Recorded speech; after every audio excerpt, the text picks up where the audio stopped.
Good day, listeners. Steve Prida here with the Management Blueprint. I'm interviewing today Barry LaBov, the owner of LaBov and Beyond Marketing, helping companies go to market through a dealer or distributor network by training and inspiring their people. He is also the author of the upcoming The Power of Differentiation. So Barry, welcome to the show. Steve, thank you. I'm a big fan, and it's an honor to be here with you today. So I'm ready to have a lot of fun. Well, hey, we're going to start with a really fun journey that you had because you were a rock musician turned entrepreneur. So two questions here. One is, how the heck a rock musician becomes an entrepreneur, especially in a field different from their own? Because some rock musicians are really good entrepreneurs selling their music. And secondly, what is your personal why? And how does that connect to what you do? Well, that's a great question. I wanted, as a young boy, to be a rock and roll musician. I wanted to write songs. So at a very early age, I learned how to play drums. Then when I hit maybe 10 years old, I learned how to play keyboards. My dad showed me 4 different kinds of chords on an organ, and I figured out how to do that. So I was in a band with my brother. I played drums and keyboards with my right hand. And by the way, it did not sound very good, I guarantee it. But I was 14 years old. My brother was 12. He's on guitar. I'm singing. He's singing. And we're playing in a 2-man band. From that, I recorded songs, wrote songs of mine, played in bands for the next 10 or so years, had songs on American Bandstand, the Billboard charts, and had songs published by Barry Manilow and Natalie Cole. Wow. We had a song on American Bandstand that actually did well that day. So all of that, but I have to say with all humility, my music, Steve, sold well under 1 million copies. So I was not making a killing at that. But what happened was I then started to write jingles, those irritating little ditties. And here's how I went from being a rock musician to running a marketing company. I was writing jingles and doing what's known as audio work, recording work for companies. And North American Van Lines, very large moving company here in the United States, called me up because I had done a little work with them. And they said to me, Barry, we want you to take over our marketing department. We're going to sell it to you. And we will give you a 3-year contract for all of our marketing. And being the great entrepreneur I was, Steve, I said, no, I don't think so. I don't think I'm really a marketing guy. I'm a music guy. But I'm going to give you the names of all these different companies locally to help you out. And they went, okay. Well, they called me again, Steve, and they called me and called me and called me again. Then one day, about a year later, they called me up again and said, Barry, we want you to buy our marketing department and become our marketing agency. Please do it. And I said, I've given you the names of all these other companies. I've begged you to talk to them. Why are you coming back to me? And he said, well, we've talked to those companies, but Barry, we trust you. And I thought, wow, okay. So I agreed to do it. Now, it sounds like it was a brilliant, lucky move, but Steve, the minute I agreed to do that, it didn't occur to me that since most of my clients were agencies, I was now a competitor of most of my clients. So I became an ad agency and lost most of my clients overnight. But it turned out well. And here's what I learned. I learned that music wasn't my love. My love was creativity. Music was a vehicle for me.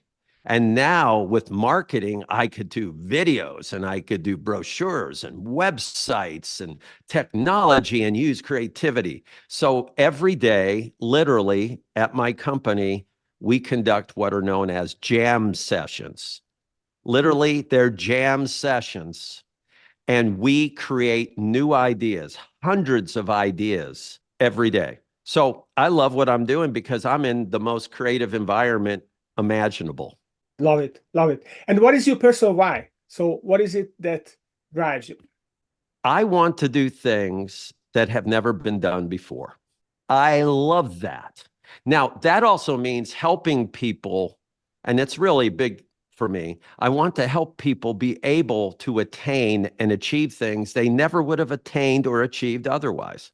So I can see things in people. I can see a magic in somebody, and I can awaken it if they want it to be reality. Now, sometimes I go, nah, I can do that, but I don't want to do it. And I go, okay.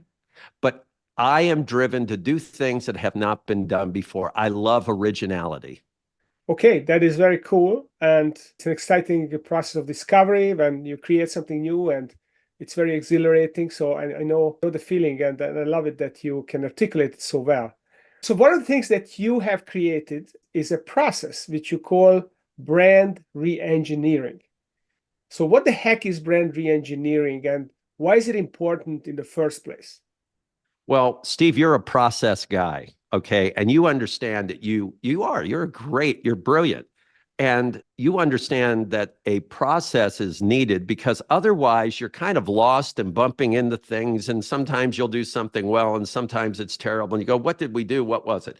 So what I did over a number of years was, as we were working with clients, we started to identify some very, very important steps we needed to take to help them with their branding. And one of the things that's really important, and this can be for personal branding, for branding with small companies or companies that have 10,000 people, it's all the same. And that is, you do not create your brand, you discover your brand. So you don't try to create what you think somebody else wants, because it's very possible it's not really you. You can't live up to it. But if you can identify what it is that you do that's unique and you maximize that, you're highly likely to be successful because it's so natural, and it's a joy because after all, it's you. So what we did was we identified this 5-step process. 2 of the steps are not done by any other company I know of. And I always say, if anybody is doing this, please reach out to me because I'd love to talk to them. But the first step we have is a common step that most agencies will do. We call that a brand assessment. So we talk to the leaders of the company, we talk to their clients, we listen, etc. Now, one of the secrets is we ask them, what should this company not change? What do you want them to make sure they do not change? Because so many of us are entrepreneurs and we're ready to change everything, right? Well, you could go through a process like this and end up changing what you do best and getting rid of it. So one thing we learn in that phase, the assessment, is what should they not change? Yeah, there are things they can improve. Our second step is called the technical immersion. And this is a step nobody does except for my company. And that is, we will go into a facility. It could be a plant, a factory, or it could be a service organization.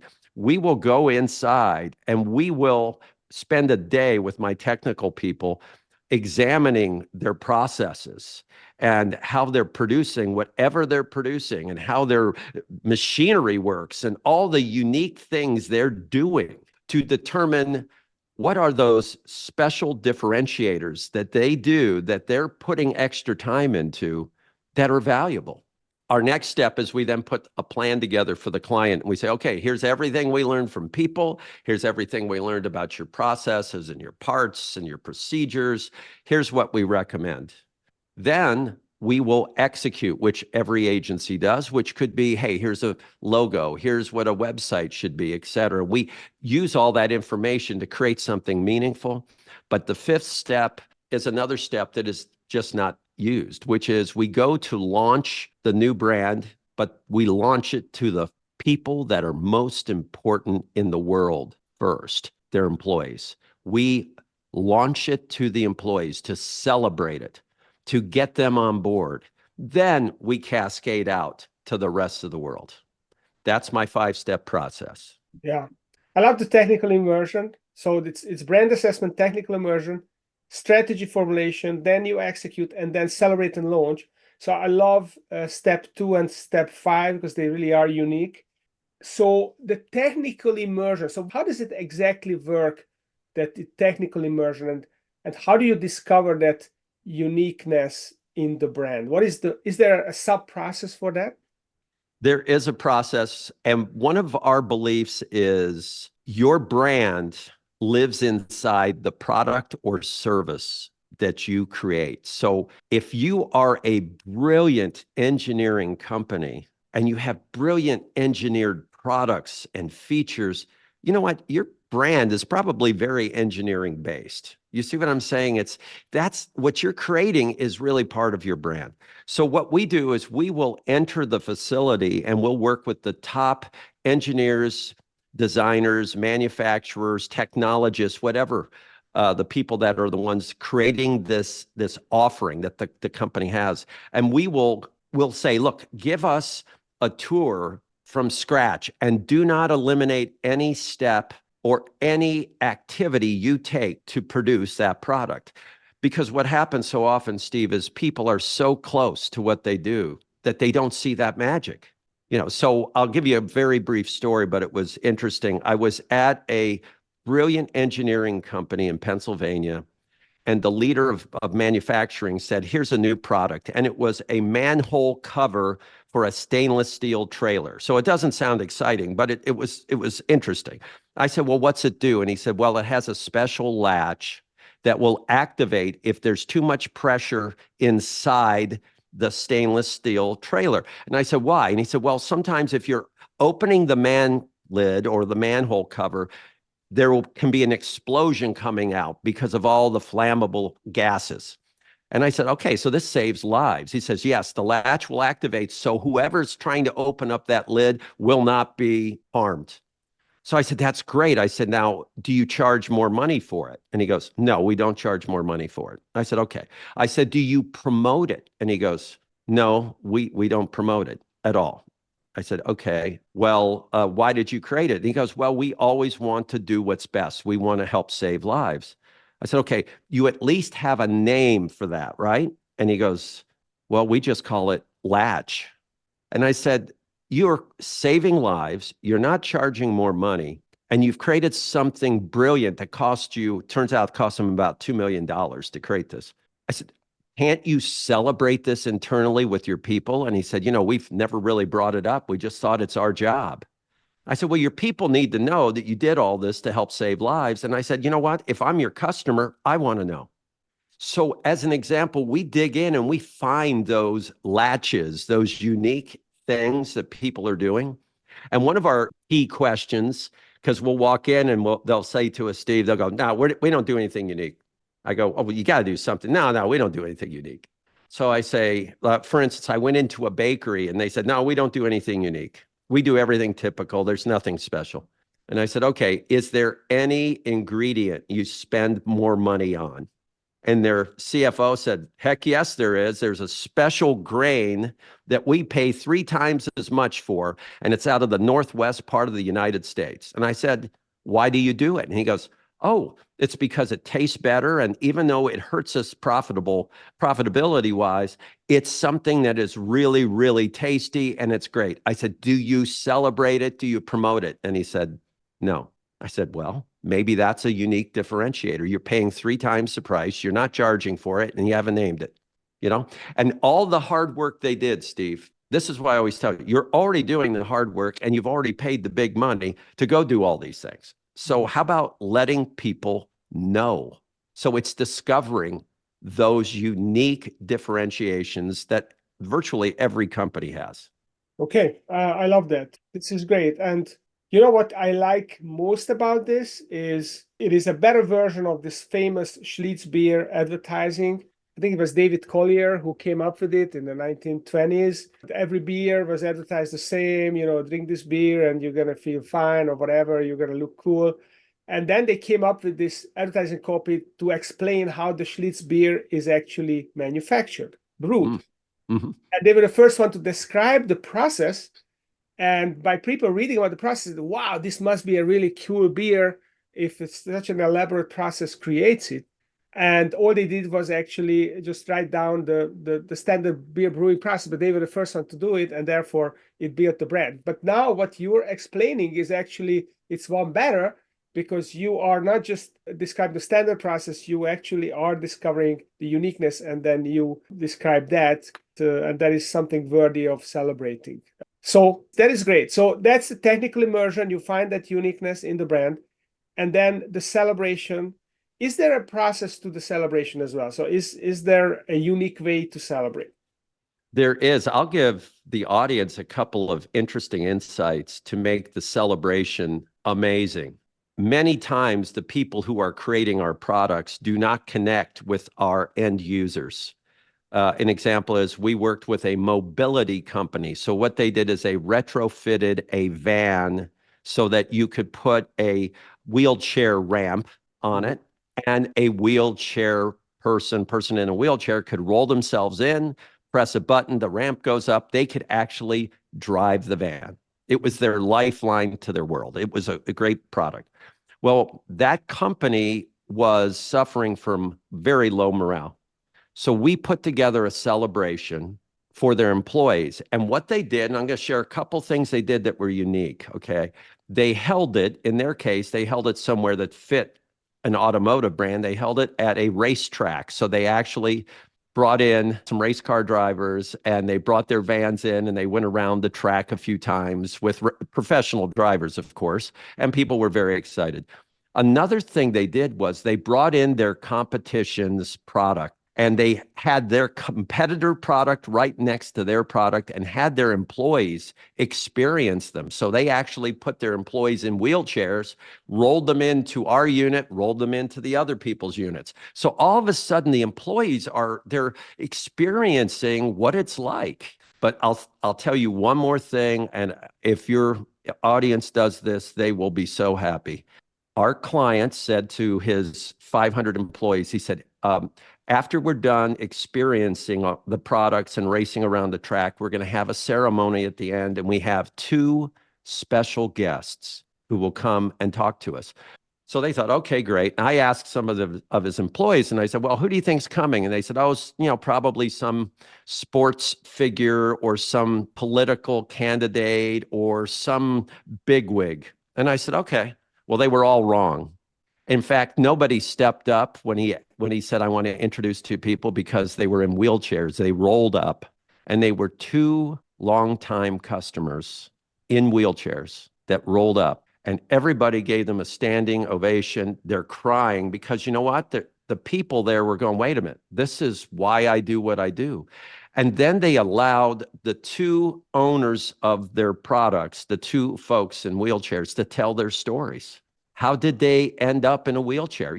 We all think, okay, the person must have been born like that. Neither were born that way. One had polio when he was 11, and the other was an athlete who injured himself sliding into third base during a baseball game. And they told their stories, and you realize that they're vibrant human beings. You realize the importance of your product, because this was what made their lives as normal as possible.